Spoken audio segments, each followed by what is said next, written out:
नमस्कार विद्यार्थी मित्रांनो, मी डॉक्टर सरोज कोकणे फ्रॉम कोल्हापूर. विद्यार्थी मित्रांनो, BMS BHMSच्या स्टुडंटसाठी अगदी आनंदाची बातमी म्हणायला हरकत नाही की परत एकदा चॉईस फिलिंगची शेवटची संधी उपलब्ध झालेली आहे. तर तुम्हाला सीट मिळेल का, ह्याच्याविषयी अगदी अधिक माहिती सांगणार आहे. तर तुम्ही स्क्रीनवरती पाहू शकता, हे पूर्णपणे शेड्यूल आपल्याला आलेलंच होतं. त्याप्रमाणे अगदी 1 तारखेपर्यंत आपल्याला शेवटचं आपल्याला डेट दिलेली होती अगदी जॉईनिंगची. आणि ज्या विद्यार्थ्यांना अगदी आत्तापर्यंत कॉलेज मिळालेलं नाही, सीट्स मिळालेली नाही, त्या विद्यार्थ्यांसाठीच फक्त अगदी ही संधी उपलब्ध राहणार आहे.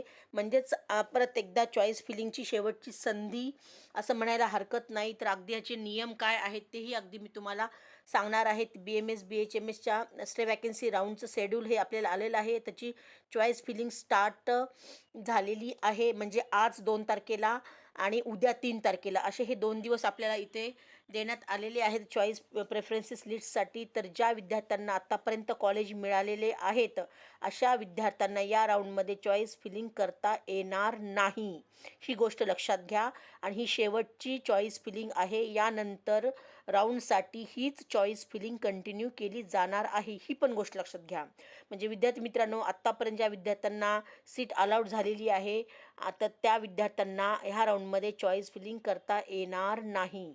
आणि ही चॉईस फिलिंग शेवटचीच राहणार आहे. म्हणजे अगदी हे चॉईस फिलिंग आहे, यानंतर राऊंडसाठी हीच चॉईस फिलिंग कंटिन्यू राहणार आहे, असा हा पूर्णपणे नियम दिलेलाच आहे. तर अगदी तुम्हाला पूर्ण स्क्रीनवरती तुम्ही हे इन्स्ट्रक्शन्स पूर्ण अगदी ते एंडला दिलेले आहेत. हे अगदी व्यवस्थित सविस्तर वाचा, म्हणजे लक्षात येईल. आणि ज्या विद्यार्थ्यांना अगदी डाऊट्स असेल त्याच्याबद्दल पण सुद्धा मला विचारू शकता. तर मी थोडक्यात तुम्हाला ते जे इन्स्ट्रक्शन आहे त्याच्याबद्दल सुद्धा अगदी सांगते की आपल्याला ती माहिती पुस्तिकेमध्ये आपल्याला नमूद केलेलंच आहे की कॅप राऊंड 4मध्ये जागा वाटप केलेले उमेदवार ज्या फेरीमध्ये सहभागी होण्यास पात्र नाहीत, असं त्या नियमामध्ये सांगितलेलं आहे. आणि ज्या विद्यार्थ्यांना सुधारणा मिळू शकली नाही आणि कॅप राऊंड 3 फेऱ्यांमधील त्यांची जागासुद्धा अगदी कॅप राऊंड 4 दरम्यान राहिलेली आहे, तर त्याच कॅप राऊंड 4 मानलेले जाईल, असाही त्यांनी तिथे नियम दिलेला आहे. तर ऑनलाईन स्ट्रेच्या ज्या जागा भरण्यासाठी वाटप केलेली जागा जी आहे ती अनिवार्य राहणार आहे. म्हणूनच अगदी ज्या विद्यार्थ्यांना पसंती दिलेली असतील त्या विद्यार्थ्यांनाच ते जागा निवडावी, असं हे पूर्णपणे त्या इन्स्ट्रक्शनमध्ये सांगण्यात आलेलं आहे. आणि ज्या विद्यार्थ्यांना अगदी पसंतीप्रमाणेच भरण्यापूर्वी महाविद्यालयाच्या वेबसाईटवरती अगदी तुम्ही ते व्यवस्थित पडताळून पहा, म्हणजे तुम्हाला तिथे काही अडथळा येणार नाही. आणि प्रवेशाच्या वेळी सर्व मूळ कागदपत्र, आवश्यक DD चेक, RTGS अगदी स्वरूपात हे सादर करण्याची जबाबदारी विद्यार्थ्यांची उमेदवारांची राहणार आहे. अगदी सुट्टीच्या दिवशीसुद्धा चेकद्वारे भरता येईल. आणि पुढील जे काही त्यांनी दिवस दिले त्या कामकाजाचे त्याच्या DDने तुम्हाला बदलता येईल, असं हे पूर्णपणे त्या नियमामध्ये सांगण्यात आलेलं आहे. तर विद्यार्थी मित्रांनो, हे पूर्णपणे शेड्यूल आलेलं आहे, अगदी तुम्ही ते पाहू शकता. तर कॅप राऊंड 4 आपल्याला हे जे दिलेलं आहे ऑनलाईन स्टे वॅकन्सी राऊंड 1चा, तर BMS BHMSचं हे आपल्याला जे डिक्लेरेशन आहे हे 4 तारखेला राहणार आहे. त्यानंतर फिजिकली जॉईनिंग 5 ते 7 अशी संध्याकाळी 6 वाजेपर्यंत डेट दिलेली आहे. आणि त्यानंतर जे काही आपल्याला सीट्स शिल्लक राहतील आणि त्यानंतर चॉईस फिलिंग राहणार नाही, only online stay vacancy round 2 declarations of selection list BMS BHMSची 8 तारखेला परत दिली जाणार आहे. आणि त्यानंतर फक्त त्यावेळेस तुम्हाला तिथे सिलेक्शन लिस्टच करण्यात येणार आहे, चॉईस फिलिंग नसणार आहे, ही गोष्ट लक्षात घ्या.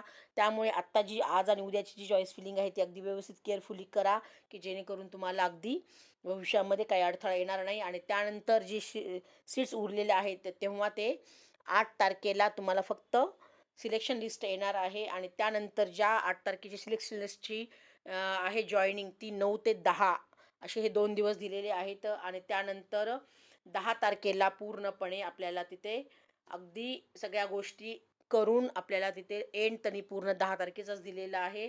अगदी त्या ठिकाणी कॉलेजला सॅटर्डे संडे किंवा हॉलिडे असेल तरीसुद्धा त्या ठिकाणी वर्किंग राहणार आहे, असं हे पूर्णपणे मेन्शन केलेलं आहे. तर हे पूर्णपणे नियम दिलेले आहेत, इन्स्ट्रक्शन्स तुम्हाला मी थोडक्यात सांगण्याचा प्रयत्न केलेला आहे. तर विद्यार्थी मित्रांनो, अगदी शेवटची संधी म्हणायला हरकत नाही, चॉईस फिलिंग व्यवस्थित करा आणि सीट तुम्हाला मिळेल. कारण मी सांगते की लास्ट तुम्हाला जो 4th राऊंडचा BMSचा होता त्याच्यामध्ये अगदी सेमी गव्हर्नमेंटचा सुद्धा तुम्ही जर कट ऑफ पाहिला तर ओपन कॅटेगरीच्या विद्यार्थ्यांना सुद्धा 289ला गेला होता. आणि SC STच्या विद्यार्थ्यांना सुद्धा जर विचार केला तर STच्या विद्यार्थ्याला 244 एवढा राहिलेला होता. म्हणजे एस-टी कॅटेगरी सोडून अदर जे सर्व कॅटेगरी आहे त्या विद्यार्थ्यांचा कट ऑफ हा 280च्या वरतीच राहिलेला आहे विद्यार्थी मित्रांनो. त्यामुळे जे अगदी इथे आपल्याला चॉईस फिलिंग केल्यानंतर सुद्धा आपण कट ऑफचा जर विचार केला तर अगदी 285 पर्यंतच येऊ शकतो आणि फक्त एस-टी कॅटेगरीच्याच विद्यार्थ्यांचं 240पर्यंत येण्याचे चान्सेस राहणार आहेत. तर ही संधी उपलब्ध अगदी म्हणायला हरकत नाही, कारण तुम्हाला जे 4-5 मार्क जर कमी येत असतील तरीसुद्धा तुम्हाला ह्या राऊंडमध्ये तुम्हाला कॉलेज नक्कीच मिळू शकेल.